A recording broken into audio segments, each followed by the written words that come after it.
This is your weekly review. Today we're going to break down the latest news, rumors, and updates for G.I. Joe all in one fast-paced video. In today's episode, we have a full update on all of the latest G.I. Joe classified reveals from G.I. Joe Day. Buckle up, folks. We have a lot to share with you, including a new Viper Island exclusive. You'll want to watch this episode until the end. And before we move on, we invite you to quickly do us a favor and smash that like button to show your support for the show and the work that we put into it.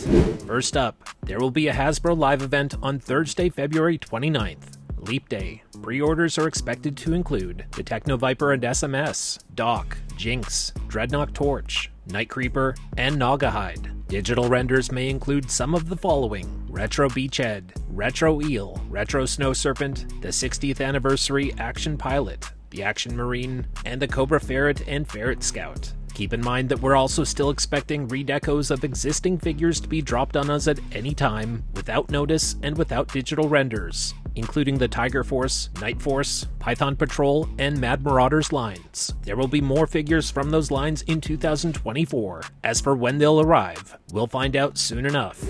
Next, let's talk about the brand new G.I. Joe classified reveals, starting with Doc. This is a classic-inspired modern update, and this is a standard release figure. Doc looks like a simple figure, but there's a lot more to this than you might first think. There's a lot of reuse here from the 60th Anniversary Action Soldier Infantry, and Doc has some gray hair on the sides of his head, just above his ears. This is very similar to General Hawk's gray hair, as this shows Doc's age. His accessories include the long-awaited stretcher, and this attaches to his back, and it's also foldable, as we're showing you here. There's a hinge in the middle of the stretcher, which is confirmed to fold the stretcher in half, and this attaches to the back of Doc. He also has a helmet, and there are pill bottles attached to the side of his helmet. He also includes an orange flare gun, a black taser gun, removable sunglasses with green lenses, a red watch which is removable, a full first aid kit, and this is attached directly to his secondary gear. Now this isn't shown in the digital render, but Doc also includes a set of alternate hands which have gloves. He also has a medical bag, removable pouches, and holsters, so this is similar to the 60th Anniversary Action Soldier Infantry,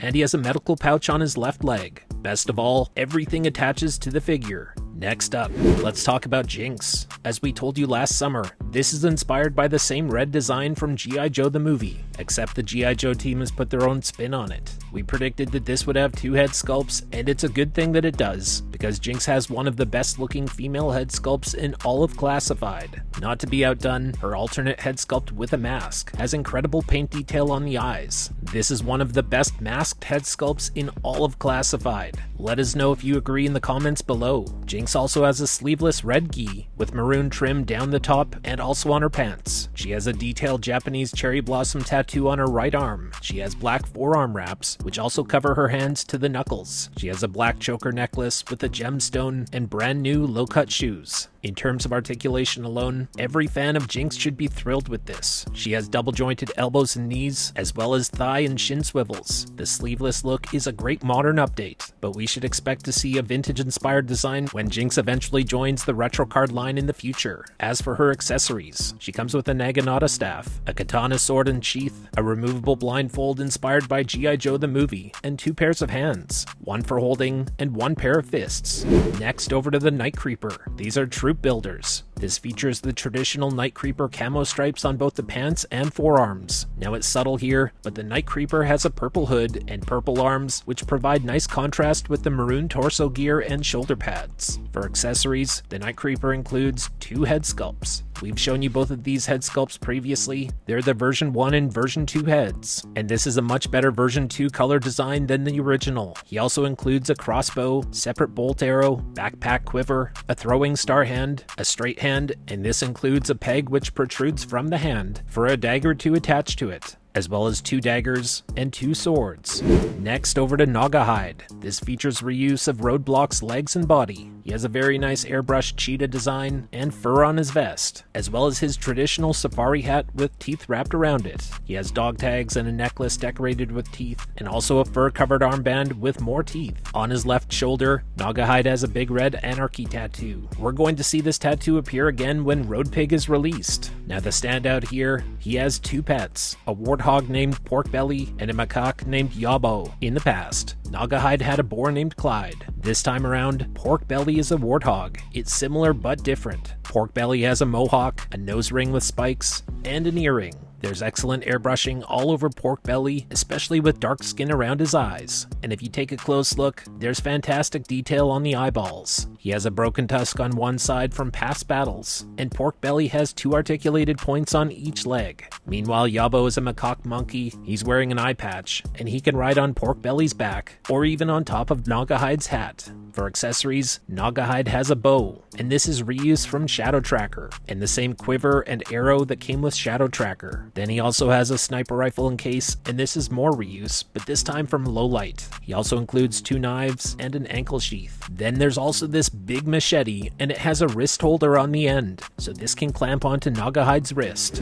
Next, let's talk about Torch. We've been telling you since last August that Torch would include flame blast effects. We did the work and confirmed this half a year before it was revealed by Hasbro. Lo and behold, Torch includes flame blast effects, and they look outstanding. If you follow Viper Island, you've had a heads up on a lot of this information long before anyone else. We've been dropping a lot of brand new intel over the past 6 months. If you have not yet subscribed, smash that button now so you can get all future scoops. Torch is wearing a black leather biker vest with straps across the torso. There are chains wrapped around the sides of the vest, and the sculpting here is phenomenal, as there are even little skulls as part of the chains. And we've got a Viper Island exclusive about Dreadnought Torch. Based on conversations that we've had with Hasbro's G.I. Joe team earlier today, Viper Island is officially reporting that Torch's vest has a Dreadnought's logo on the back. Many collectors have been asking us about this. We expect that many will buy multiples of Torch just to have more flamethrowers, flame blast effects, and biker vests for other figures. So we anticipate that Torch will be a very popular figure, even more so than other Dreadnoughts thanks to his accessories and secondary gear. If you appreciate the work that we do and information like this, hit the like button. As for the rest of Torch's gear, there's quite a bit of detail here. He has a studded choker around his neck, a black necklace with a skull pendant, an armband on his left arm with spikes on it, just like Ripper has on his right arm, chains wrapped around his wrists, black flame retardant gloves, airbrushed flame tattoos on both forearms, a skull belt buckle, and very detailed silver zippers on his vest. His sunglasses are sculpted onto his head, and he has a red headband over his forehead. For accessories, Torch includes a flamethrower, and this has a skull attachment at the end featuring flames shooting out of the eyes. He also has a fuel tank backpack, a connecting hose, 2 handguns, and 3 flame blast effects. Let us know in the comments how much you're looking forward to Torch. Then next, over to the Tiger Force 2-pack of Tripwire and Roadblock. A few months ago, we told you that both of these were in the line for Tiger Force, including the brown outfit for Tripwire. They look pretty damn good for repaints. If you missed out on the exclusive Tripwire before, or the Amazon exclusive Heavy Artillery Roadblock, this is your second chance to get them, but this time with newly designed gear. Both Tripwire and Roadblock are designed with Tiger Force camo stripes. For accessories, Tripwire includes a helmet, minesweeper, connecting hose, backpack, 2 landmines, and his EOD robot with the standard Tiger logo on the side, which appears on a lot of Tiger Force vehicles. Then there's also his remote control and a pistol. As for Roadblock, he has black battle paint across his forehead and eyes. These are not scratches, this is Tiger Force camo. He also includes a helmet, a backpack with a handle, and on the backpack is a name tag patch labeled Chef. His 50 caliber machine gun has a switch-out pistol grip and a Tiger Force logo on the side of the gun. He also has a handgun, and this is one of my personal favorite handguns in the entire line. Now, we told you previously that both of these were joining Tiger Force. Stay tuned, because Roadblock will also be joining the retro card line with the exact same 50 caliber machine gun. When we know more, we'll let you know.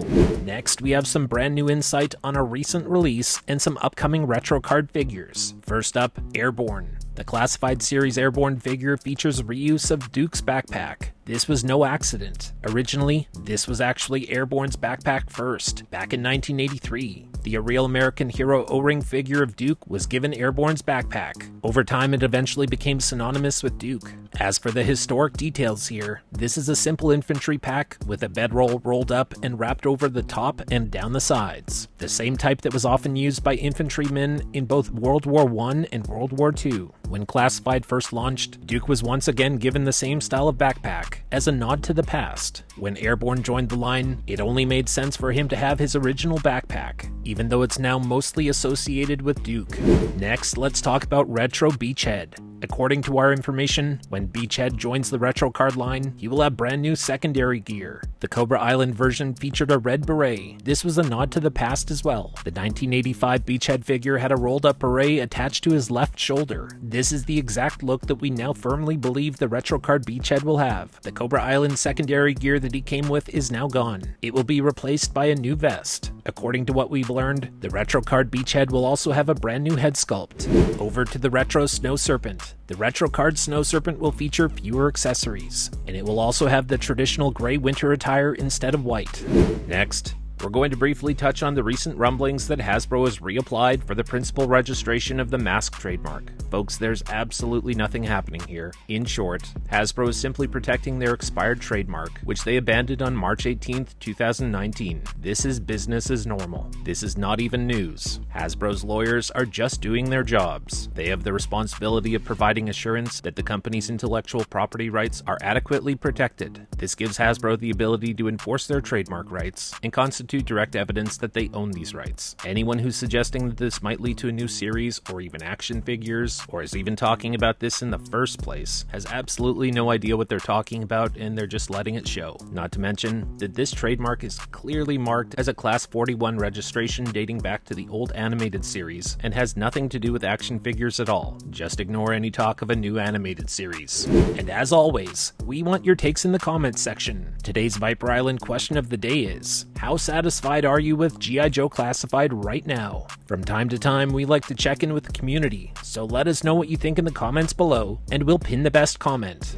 My name is Liam. You can follow me on Instagram at Viper Island. For all things G.I. Joe, be sure to hit that subscribe button, hit the notification bell. If you want to support the show, smash that like button. Until next time, thanks for watching, thanks for supporting, have a great day, and yo Joe!